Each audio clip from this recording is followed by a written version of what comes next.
I want to quickly talk about The Fifth Element. Didn't realize it was like the 25th anniversary of The Fifth Element. This is the Luc Besson science fiction fantasy epic that stars Mila Jovovich and Bruce Willis and Gary Oldman. Is there anyone else I'm missing? Chris Tucker, and Ian Holm. And so I said, let me check this out. I haven't seen The Fifth Element in a very long time. And so I rewatched it this week. And I should start by saying that I was never a big fan of The Fifth Element. I remember watching it in theaters in 1997. Rich, did you like The Fifth Element right away? Yeah, right? because I was a big fan of the taxi cab scene right away. That was just so eye popping. I was like, cool. That's exactly what I'd love to see in this kind of films. They don't chase you after a mile. They don't chase you.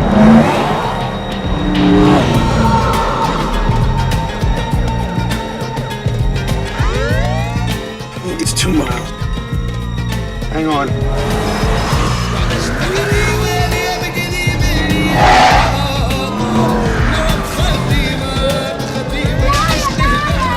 lady, I only speak 2 languages, English and bad English.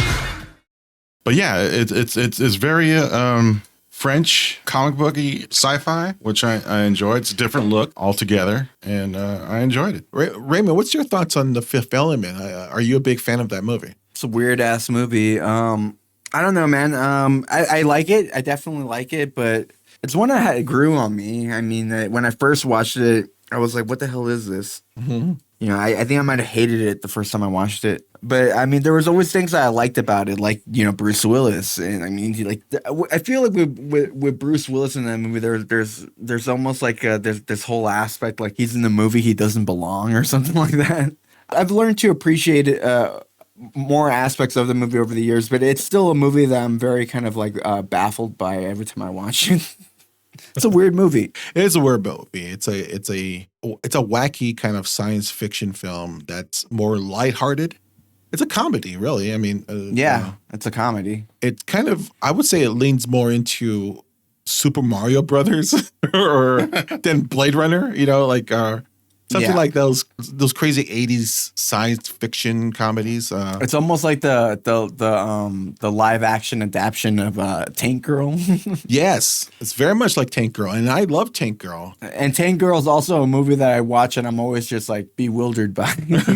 What am I watching? Bewildered by it that it got made, or bewildered by just where there's Ice-T is a huge talking kangaroo and everything. He asked you a question, answer it. Hey, I have 2 words for you. Brush your teeth! Yeah, I loved Tank Girl when it came out, but I was much younger when I watched The Fifth Element, so I wanted more dirt, I wanted more darkness, I want to see kind of Blade Runner stuff, and when The Fifth Element came out, I'm like, what is this? Wow, the only problem I had back then watching it was Chris Tucker's character was I thought he was annoying at first. Oh. But then rewatching it and then understanding that he was doing like a Michael Jackson Prince impersonation, I was going, oh, okay, that's what he's doing. Mm-hmm. And then now I'm going, oh my God, he's ahead of his time. I mean, it's like he's doing a character that's you could see on MTV now and stuff like that. It's all the Instagram people now. Yeah, exactly. Happy man.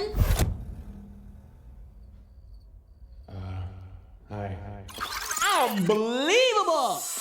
Yeah, so when I rewatched it just a couple days ago, I go, okay, I don't hate it as much as I did before. Like you, Raymond, I kind of appreciate it. I think that there's a lot of stuff to like about. And I understand what you're saying about Bruce Willis because he's very much an American icon, and he's kind of stuck in this middle of this kind of French, English, space jam extravaganza. And sometimes he works and sometimes he doesn't. But as a character, you know, Corbin Dallas, it's good. He's actually great in the film. But I think hands down, it's really kind of the star-making performance of Mila Jovovich who wins me over. I mean, I think her performance as Lilu. It's not Resident Evil.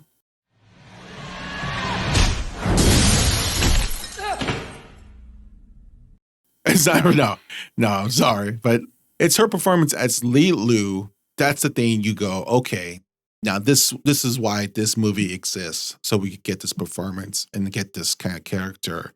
And it becomes this iconic thing now. And as much as I think Gary Oldman is having the time of his life playing Zorg, this kind of weapons dealer guy with a Texas accent or whatever it is, and that's fun. But I think it's Mila and her performance. And rewatching it too, I really appreciate Ian Holmes' performance. He's funny in this movie, and he's working against Chris Tucker, and he's like toe to toe. No. Because if you lose a bomb, the alarms will go off because all these hotels have bomb detectors, right? And Bruce is able to kind of play into his comic sensibilities because, he comes from a sitcom background and he has some really great funny bits too. Lilu Dallas Multipass. Yeah. Multipass. Multipass. You know this multipass. Lilu Dallas, my wife. We're newlyweds. Just met. You know how it is. Bump into each other, sparks happen. Yeah, she knows it's a multipass. Yeah, anyway, we're in love. So if you could see it as a comedy, I think you'll like a lot more. It's a very light movie. There's no big, deeper ideas behind it. I mean, it's really just about love. The power of love is going to save us all. And you could scoff at that. But I think at that time in the 90s, we were kind of thinking that's all you needed. We were more kind of optimistic back then. But also, I think part of the reason why the movie works is just because Luc Besson really kind of created just this world. Even if the story is simple, if it's just a movie about love, I mean, he really created this whole world to set it all in. That's very kind of unique. Again, the world that he created was so detailed that you could draw these parallels to today. I think that's part of the reason why the movie still kind of lives on today. I felt it more like a sci-fi comic book during the taxi cabs. It was once you see that, I was going, oh my God, that's Jeff Darrow coming into the screen right there.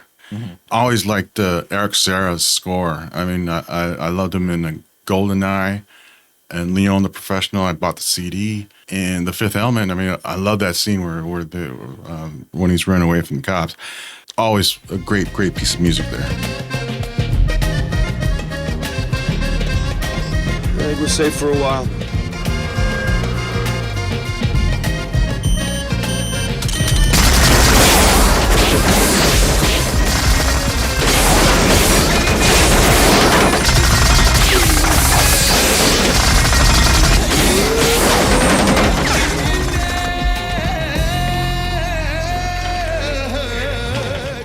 Yeah, I mean, I think it's very Parisian, right? It's very kind of this, different elements from different cultures. That's very French too. Mm-hmm. Yeah, I agree with that scene when Lilo jumps from the ledge into the street, all the cars, that floating cars. It's probably one of the most iconic scenes in the movie, and it stands out. And it's a scene that you remember all the time.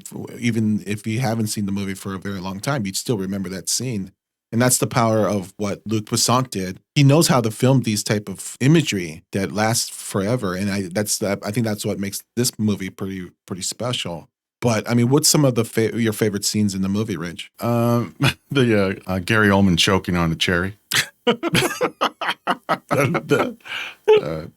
And because he gets all the devices coming out from his desk, and then there's a live alien animal that comes from his desk, and is that a vacuum cleaner? I don't even know what that does. Well, he drops a glass from his desk, and he breaks the glass, and the glass breaks, and all these little tiny vacuums and mops comes out, and machines comes out, and then cleans it up, and then refills a new glass with the water, and he puts a cherry in it, and he swallows it, and he starts to choke. Mm-hmm. And that's when he starts going berserk. But what's that elephant little creature? Oh, that's that was his little pet.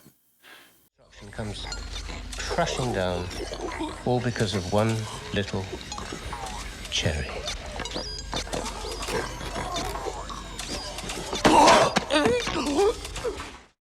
Raymond, you have any favorite moments in the movie? I don't know. I guess I like the scenes with Bruce Willis and Mila Jovovich, and I guess their journey. I mean, I'll say this: I'm not a big fan of the opening. I think the opening is always like I'm always like, what the hell is going on over here? Like with the pyramids and stuff. Yeah. That's very weird to me. Yeah, the pyramids, they're setting up this kind of history behind the movie about how, there's a prophecy and stuff like that, which again felt Stargate to me. That's fine. Yeah, I don't know if it needs to be that complicated, but I mean, I guess there's a myth or an idea behind the movie. Well, yeah, every 500 years or something like that, they appear. Yeah, there's a prophecy that the fifth element will appear to save us. When I first saw the movie, I think Gary Oldman, because I was such a huge fan of Gary Oldman, I think his character was the one that stand out the most. He's playing this. I heard that he's playing kind of a version of Ross Perot. That's how he got his accent. And so, rewatching the movie, I think it's the scene where we first meet Lilu, where basically she is born in this pod, and they kind of tap on the window, and she's like very innocent at one second, and the next second she becomes very like animalistic. She turns into a tiger. It's almost.